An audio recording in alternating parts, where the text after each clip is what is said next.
exposé précis de la foi orthodoxe de Saint Jean Damascène. Dans cette troisième vidéo, nous allons achever la lecture du livre premier de l'exposé en abordant les chapitres 9 à 15. Nous vous souhaitons bonne écoute. Que Dieu bénisse.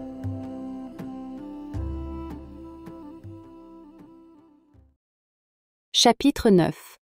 De ce que l'on dit de Dieu. Le divin est simple et sans composition. Ce qui est constitué de plusieurs et différentes choses est composé. Si donc nous parlions d'incréé, sans commencement, incorporel, immortel, éternel, bon, démiurge, comme de différences essentielles en Dieu, il serait constitué de tout cela, et non pas simple mais composé, ce qui est de la dernière impiété. Il ne faut donc pas penser que les façons de nommer Dieu s'appliquent à quelque chose de son essence, mais qu'elles montrent, ou bien ce qu'il n'est pas, ou bien une certaine relation qui distingue les hypostases par opposition, ou ce qui leur est associé par nature, ou bien enfin une énergie. Il apparaît donc singulièrement que de toutes les manières de nommer Dieu la meilleure soit celui qui est, ainsi qu'il se nomme lui-même lorsqu'il dit à Moïse sur la montagne. Dis aux enfants d'Israël, celui qui est m'a envoyé. Exode chapitre 3, verset 14. Comme s'il avait totalement rassemblé l'être en lui-même, telle une immense mer d'essence, sans limite et infinie. Comme le dit saint Denis, il est le bon, et il faut d'abord affirmer son être et dire alors qu'il est bon. Le deuxième nom est Dieu, parce qu'il divinise et prend soin de tout, du mot. Brûler, Dieu est bien un feu qui brûle et détruit ce qui est mal. Ou bien de voir, contempler, car il est vraiment celui dont le regard s'étend à tout. Il a tout contemplé avant que naisse quoi que ce soit, parce qu'il a tout pensé hors du temps dans sa pensée accomplissante et intemporelle, qui est prédétermination, type et modèle, de ce qui vient à son heure déterminée. Le premier nom exprime l'être et de quel être il s'agit. Le second, l'énergie ou opération. Les expressions telles que sans principe, incorruptible, non devenu, c'est-à-dire incréé, incorporel, invisible, montrent ce qu'il n'est pas, c'est-à-dire qu'il n'a pas commencé, ne se corrompt pas, n'est pas créé, n'a pas de corps et qu'on ne le voit pas. Les expressions comme bon, juste, saint reflètent la nature. Ils ne montrent pas l'essence même. Les mots Seigneur, Roi montrent une relation pour distinguer les oppositions. On dit Seigneur de ceux qui ont seigneurie, Roi de ceux qui ont un royaume, Créateur une création et Pasteur de ceux qui paissent.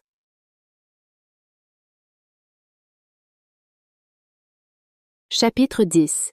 De l'unité et de la distinction dans la divinité. Toutes ces expressions donc sont à recevoir, sur toute la divinité d'une part, conjointement, semblablement, simplement, indivisiblement et en unité. D'autre part, distinctivement pour le Père et le Fils et le Saint-Esprit, le sans-cause et le causé, l'inengendré, l'engendré et le procédant. Ces dernières, toutefois, ne montrent pas l'essence, mais la relation des uns avec les autres et leur mode d'existence. Sachant donc cela et conduit par la main vers l'essence divine, ce n'est pas l'essence même que nous atteignons, mais ce qui est autour d'elle. Si par exemple nous savons que l'âme est sans corps, ni quantité, ni figure, nous ne saisissons cependant pas son essence. Non plus que celle du corps, si nous le savons blanc ou noir, mais seulement ce qui environne l'essence. La vraie doctrine enseigne que le divin est simple, qu'il a une seule énergie, simple, bonne, et opérant tout en tous, comme le rayon du soleil qui échauffe tout. Et en chacun, selon son aptitude naturelle, il opère une capacité à le recevoir en prenant cette opération du Dieu créateur. Distinctes également sont les choses qui concerne l'incarnation du Verbe divin, incarnation divine, et par amour pour l'homme. Ni le Père, ni l'Esprit, en effet, n'y ont participé sous aucun rapport, si ce n'est par bienveillance et dans le miracle indicible que le Dieu Verbe a accompli, en devenant homme comme nous, en tant que Dieu immuable et Fils de Dieu.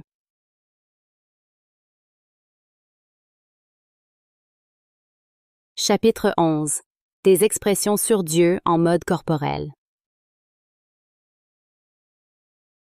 Comme nous trouvons dans la Divine Écriture, au sujet de Dieu, de nombreuses expressions visant symboliquement le corps, ne méconnaissons pas que, pour nous, hommes pris dans l'épaisseur de la chair, il est impossible de penser ou d'exprimer les énergies divines, sublimes et pures de matière, autrement que par les images, symboles et types dont nous usons et qui nous sont familiers.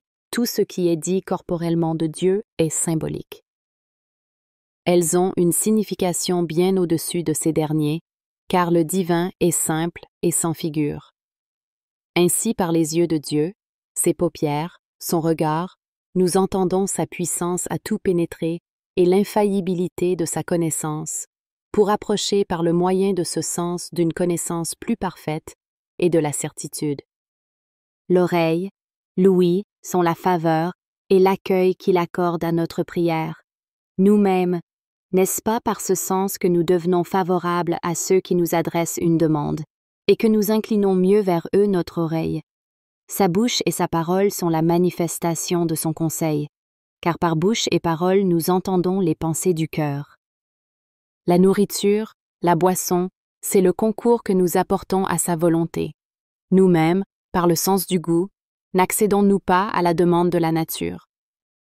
Ce qui concerne l'odorat, c'est ce qu'il accepte de nos pensées, et nos pensées, qui ne sont pas les siennes, approchent ainsi de cette bonne odeur qu'il perçoit par ce même sens. La face, c'est sa manifestation quand il agit. Nous-mêmes, nous nous manifestons par le visage. Les mains, c'est la réalisation de son opération. De ses mains familières, nous effectuons les choses les plus nécessaires, comme les plus dignes de respect. De sa droite, nous attendons le secours de sa faveur. C'est bien de notre main droite que nous nous servons dans les cas insignes, les choses respectables, et là où nous avons besoin de toute notre force. Le tact vise la perception et le discernement aigu des choses subtiles et cachées, de même que rien pour nous ne se cache de ce que nous pouvons toucher. Les pieds, la marche, c'est l'arrivée, la présence du secours à ceux qui appellent à l'aide contre les ennemis, ou pour quelque autre action. C'est aussi en utilisant les pieds que nous arrivons à ce but. Son serment, c'est l'invariabilité de sa décision. Nous confirmons un pacte les uns avec les autres par serment. La colère, le courroux, c'est le rejet, le dégoût du mal. Nous de même, nous nous mettons en colère quand on s'oppose à notre jugement. L'oubli, le sommeil, l'assoupissement, c'est quand Dieu passe sur la vengeance contre ses ennemis et sur les lenteurs de ses proches à l'aider dans sa maison. En résumé, toutes les expressions corporelles au sujet de Dieu ont un sens caché qui nous enseigne, en partant de notre horizon, ce qui nous dépasse, sauf si c'est quelque chose concernant la venue corporelle du Verbe de Dieu, car lui s'est montré totalement homme pour notre salut, âme raisonnable et corps, avec toutes les particularités de la nature humaine et ses passions irréprochables, en ce qu'elles sont affliction et non péché.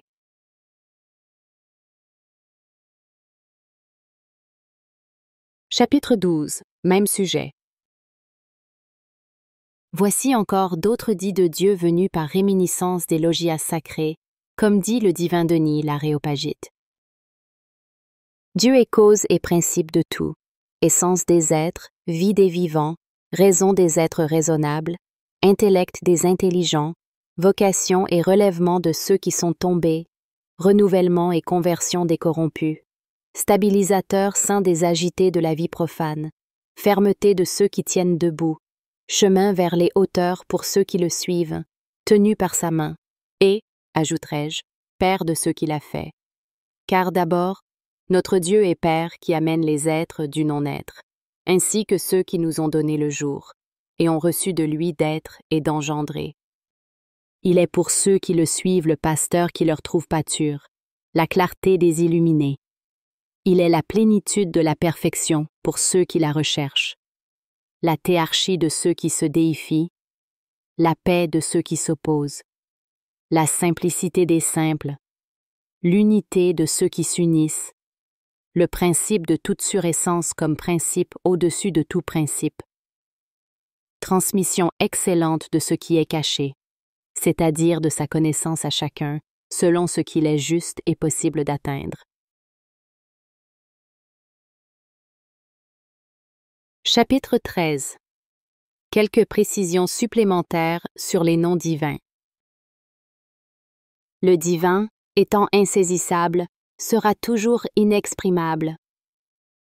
Ignorant donc son essence, ne recherchons pas le nom de son essence, car les noms expriment les choses. Mais Dieu étant bon, et nous amenant du non-être à l'être pour partager sa bonté, et nous ayant fait connaissants, de même qu'il ne nous a pas donné son essence, il ne nous a pas non plus donné la connaissance de cette essence, car il est impossible à une nature de connaître vraiment ce qui se tient au-dessus d'elle. Si la connaissance s'applique à l'être, comment connaîtra-t-on le suressentiel? Dans sa bonté indicible, il nous accorde de se nommer d'après ce qui nous est familier, pour que nous ne soyons pas entièrement sans participer de sa surscience, mais en ayant une notion, même obscure, car ce qui ne peut tomber sous la saisie ne peut aussi recevoir de nom. Et par ailleurs, en tant que cause de tout, et ayant d'avance en lui la raison et la cause de tous les êtres, on lui applique un nom à partir de ces êtres et de leurs opposés, ainsi lumière et ténèbres, eau et feu, pour que nous sachions que cela n'est pas selon l'essence, mais qu'il est suressentiel et non nommable. Comme cause de tous les êtres, il est nommé à partir de ce qui est causé. C'est pourquoi des noms divins, les uns sont dits apophatiques, c'est-à-dire négatifs, qui l'indiquent au-dessus de l'être. Par exemple, sans essence, ni temps, ni principe et invisible, non qu'il soit moindre que, ou manque de quoi que ce soit, tout est à lui, tout est venu de lui, et par lui, et tout se maintient en lui, mais parce que, éminemment, il est exclu de tous les êtres, il n'est aucun des êtres, mais au-dessus de tous. D'autres sont des noms cataphatiques, c'est-à-dire affirmatifs, en tant qu'il est proclamé cause des êtres. En effet, comme cause de tout être et de toute essence, il est l'étant et essence, comme cause de tout verbe et de toute sagesse, du raisonnable et du sage, il est dit logos et logique, sagesse et sage, pareillement nous et noétique, vie et vivant, puissance et puissant.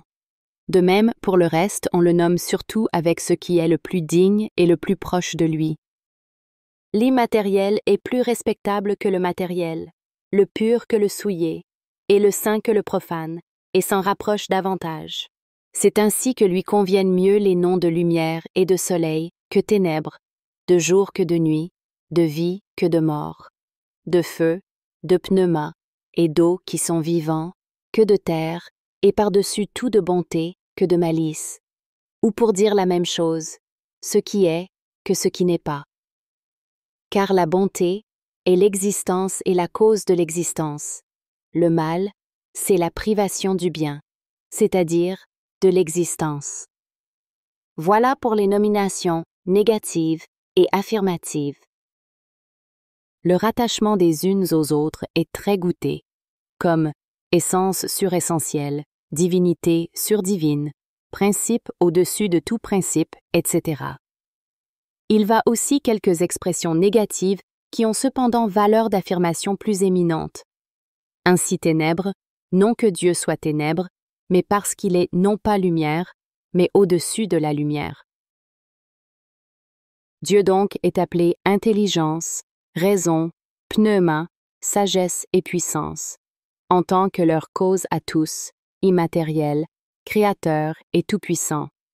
Et ces expressions sont conjointement appliquées à toute la divinité, qu'elles soient affirmatives ou négatives, et à chaque hypostase de la Sainte Trinité, semblablement, de la même façon et sans omission. Lorsqu'en effet je considère une des hypostases, je la reconnais Dieu parfait, essence parfaite. Lorsque je joins et compte ensemble les trois, je reconnais Dieu parfait. Car la divinité n'est pas composée, mais unité parfaite, en trois parfaits, sans partie et composition. Lorsque je considère l'état des hypostases l'une envers l'autre, je sais que le Père est le soleil suressentiel, source de bonté, abîme d'essence, de raison, de sagesse, de puissance, de lumière, de divinité, source engendrant et envoyant le bien caché en elle. C'est le même nous, abîme de raison, qui engendre le Verbe et envoie, par le Verbe, l'Esprit manifestant. Et pour ne pas être trop long, il n'est au Père pas d'autre verbe. Sagesse, puissance, volonté, que le Fils qui est la seule puissance du Père, vertu primordiale de la création de toutes choses. Ainsi comme hypostase parfaite venue d'une hypostase parfaite, comme lui le connaît, il est et il est appelé le Fils. L'Esprit Saint est la puissance du Père, manifestant le secret de la divinité, procédant du Père par le Fils, comme lui-même le connaît, et non par génération. C'est pourquoi aussi le Saint-Esprit achève en sa perfection la création de toutes choses. Tout ce qui donc s'accorde au Père en tant que cause, source et engendrant, doit être attribué au seul Père. Tout ce qui s'accorde au causé, au Fils engendré, au Verbe, puissance manifestante, volonté, sagesse, doit être attribué au Fils. Tout ce qui s'accorde au causé, procédant, manifestant, puissance perfectionnante, au Saint-Esprit. Le Père est cause et source du Fils et du Saint-Esprit, Père du seul Fils et envoyant le Saint-Esprit. Le Fils est Fils, Verbe, sagesse, puissance, image, splendeur, caractère du Père et vient du Père. Le Saint-Esprit n'est pas Fils du Père. Il n'y a aucun élan sans esprit. C'est aussi l'Esprit du Fils, non comme venant de lui, mais comme procédant par lui du Père. Le Père est la seule cause.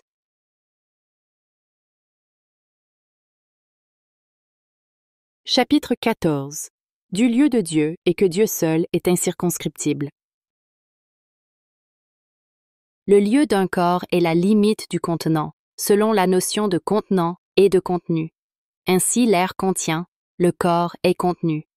L'air contenant n'est pas tout entier le lieu du corps contenu, mais la limite du contenu, ce qui touche le corps contenu.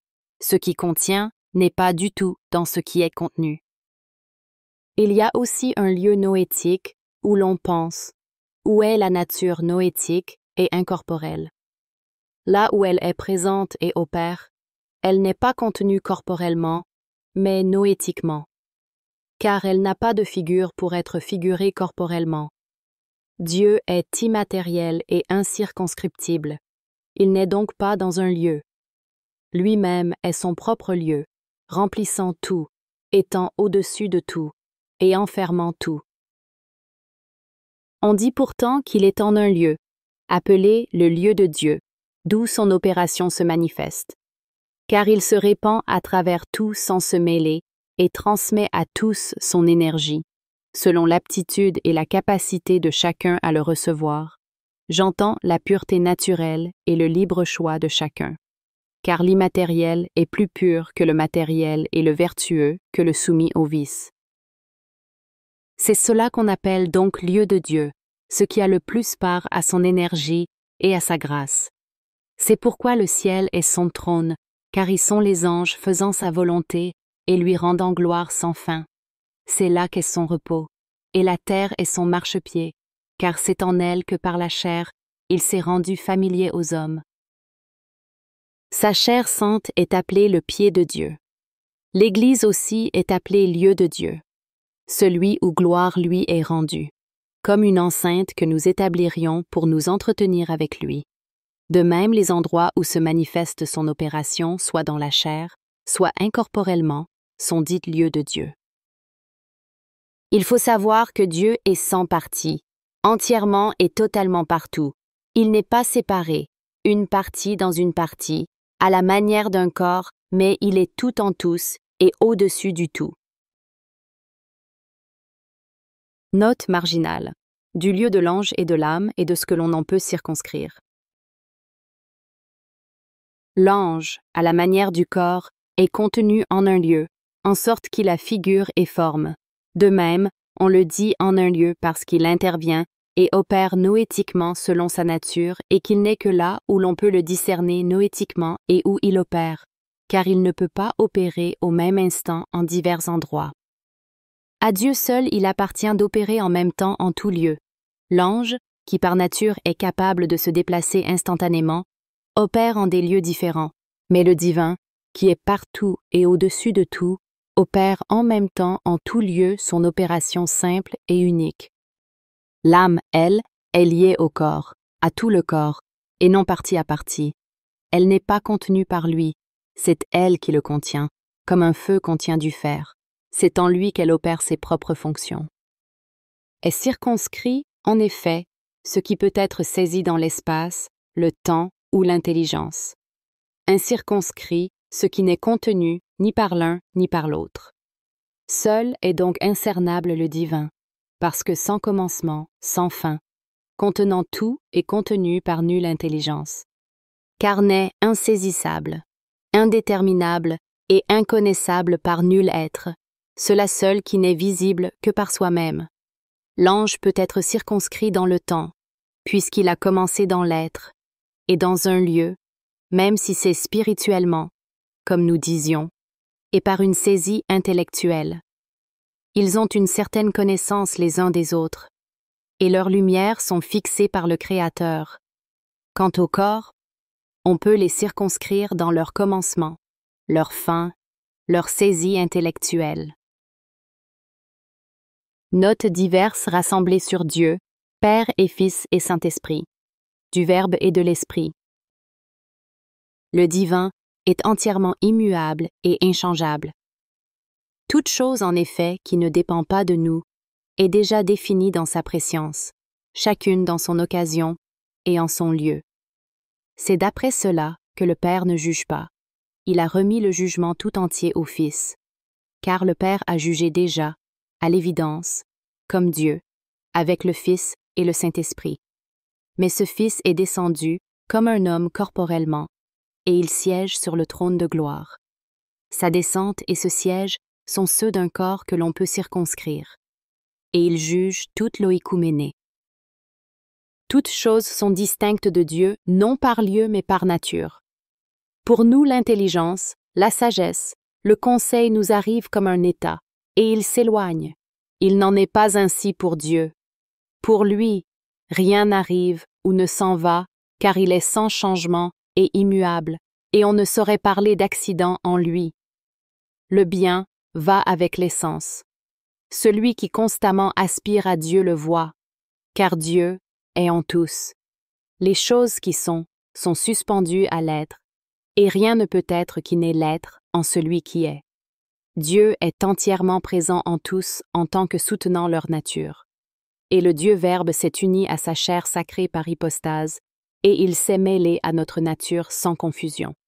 Nul ne voit le Père si ce n'est le Fils et l'Esprit. Le Fils est conseil, sagesse et puissance du Père. Car il ne faut pas parler de qualité en Dieu, pour que nous ne disions pas qu'il est composé d'essence et de qualité. Le Fils est du Père et tout ce qu'il a, il l'a de lui. C'est pourquoi de lui-même il ne peut rien faire, car il n'a pas sa propre énergie distincte de celle du Père. Nous savons par le cours et la direction du cosmos que Dieu, qui par nature est invisible, devient visible dans ses opérations. Le Fils est l'image du Père et l'Esprit celle du Fils, l'Esprit par lequel le Christ donne à l'homme d'être à son image. Le Saint-Esprit est Dieu, intermédiaire entre l'inengendré et l'engendré, rattaché au Père par le Fils. Il est dit Esprit de Dieu, Esprit du Christ, Esprit du Christ, Esprit du Seigneur, lui-même Seigneur, Esprit d'adoption, de vérité, de liberté, de sagesse. Il les suscite toutes, remplis de toute essence, contenant tout, remplissant le monde selon l'essence, incontenable par le monde, selon la puissance. Dieu est une essence éternelle et sans changement, démiurgique, c'est-à-dire créatrice, des êtres, adorables pour une raison fondée sur la piété. Le Dieu Père est l'étant, éternellement inengendré, en tant que n'étant engendré de personne, et ayant éternellement engendré le Fils. Le Fils aussi est Dieu, lui qui est toujours avec le Père, hors du temps et éternellement, sans effluence, sans passion, né de lui sans séparation. L'Esprit Saint aussi est Dieu, force sanctifiante, hénipostasié, procédant du Père, sans séparation, et reposant dans le Fils, consubstantiel au Père et au Fils. Le Verbe est essentiellement co-présent toujours avec le Père. Le Verbe est aussi la matière naturelle du nous, selon laquelle il se meut, pense et raisonne, comme sa lumière et sa splendeur. Le Verbe est encore ce qui dans le cœur parle en nous. Le Verbe encore est le messager qui dans le nous précède la parole. Le Dieu Verbe est donc essentiel et hénipostasié. Les trois autres puissances de l'âme ne sont pas considérées comme hypostasiées. La première de celles-ci est le produit naturel du nous dont elle s'écoule sans cesse par nature. La deuxième est dite intérieure. La troisième verbale, d'élocution. L'esprit est diversement envisagé. Il y a l'Esprit Saint. On dit que les puissances de l'Esprit Saint sont aussi des esprits. Le bon ange est un esprit. Le démon est également un esprit. L'âme est esprit. Dans certains cas, on appelle l'intellect aussi l'esprit. Le vent, l'air sont esprit, ou souffle.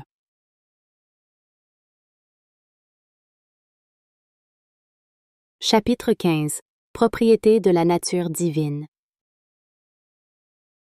Incréé, sans commencement, immortel, illimité, éternel, immatériel, bon, créateur, juste, illuminant, immuable, impassible, incernable, inlocalisable, indéfinissable, invisible, incompréhensible, ne manquant de rien, dépendant de sa seule autorité et de sa seule liberté, dominant tout, donneur de vie, tout-puissant d'une infinie puissance, sanctifiant et se donnant, contenant et soutenant tout, prévoyant tout. Voilà tout ce qu'il a et il l'a par nature, sans le puiser ailleurs, et cette nature donne à tout ce qu'elle a fait tout ce qui est bon à la mesure de ce qu'il peut le recevoir. Les hypostases demeurent et se fondent les unes en les autres, car elles sont inséparables et indivisibles les unes des autres par leur pervasion sans confusion, les unes en les autres, non par fusion ou mélange, mais par le fait de se porter l'une l'autre. Car le Fils est dans le Père et l'Esprit dans le Père et le Fils, et le Père dans le Fils et l'Esprit, sans qu'il y ait la moindre fusion, mixion ou mélange. Et il y a identité et unité de motion, car il y a un seul élan d'une seule motion des trois hypostases, ce que l'on ne peut constater dans la nature créée. L'illumination et l'opération divine étant une, simple, sans division, se faisant diverses pour le bien de ce qui est distinct et distribuant à chacun ce qui fonde sa nature propre, reste simple, se multipliant dans les êtres multiples en restant indivises, les amenant et les tournant en sa propre simplicité. Tous, en effet, aspirent à elle, ont en elle l'existence, et à eux tous elle distribue l'être des êtres, la vie des vivants, la raison des raisonnables, la pensée de ceux qui pensent, elle qui est au-dessus de la pensée, au-dessus de la vie, au-dessus de la raison, au-dessus de l'essence. Ajoutons qu'elle pénètre à travers tous sans se mêler à eux alors qu'aucun ne la pénètre, qu'elle les connaît tous d'une connaissance simple et les veille tous de son regard divin, omniprésent et immatériel dans cette même simplicité, qu'ils soient présents, passés ou à venir, avant leur naissance. Ajoutons qu'elle ne peut pécher, qu'elle efface les péchés et qu'elle sauve, que tout ce qu'elle veut, elle le peut, alors que tout ce qu'elle peut, elle ne le veut pas parfois, car elle peut détruire le monde, mais ne le veut pas.